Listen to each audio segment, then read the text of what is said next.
Dans la suite du chapitre 7 sur l'humilité, saint Benoît va approfondir ce qu'il a donné au point de départ et dans le second degré d'humilité, après avoir évoqué au premier la conscience de la présence de Dieu, donc l'adhésion de volonté dans l'élan de cette présence, il revient sur la question de la volonté.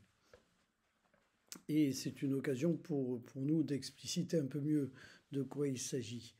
Le vouloir est une chose bonne, mais le vouloir replier sur lui-même est une chose stérile.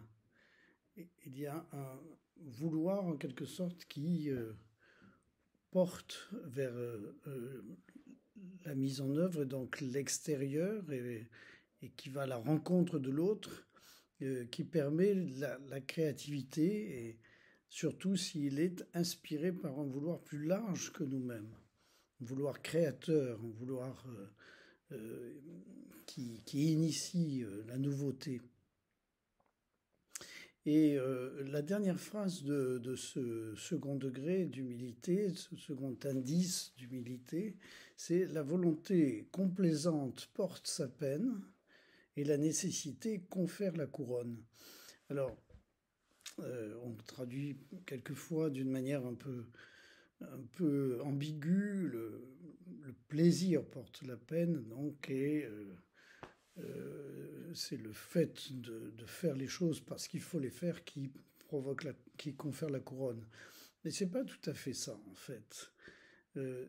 La volonté tournée sur elle-même, repliée sur elle-même, est une grande peine, car elle est très insatisfaisante, elle n'aboutit pas vraiment à ce que l'on souhaite au plus fort de soi. Il y a comme une espèce de repli, en quelque sorte, et de ratatinement du potentiel qui est en nous. Surtout lorsque cette volonté devient volontariste. Il y a comme une réduction, en quelque sorte, de l'acte créateur dans un volontarisme qui correspond à nos représentations trop limitées. Et par contre, la nécessité, c'est-à-dire l'obligation de sortir de soi pour accomplir ce qui est à accomplir, nous oblige justement à ne pas rester repliés sur nous-mêmes.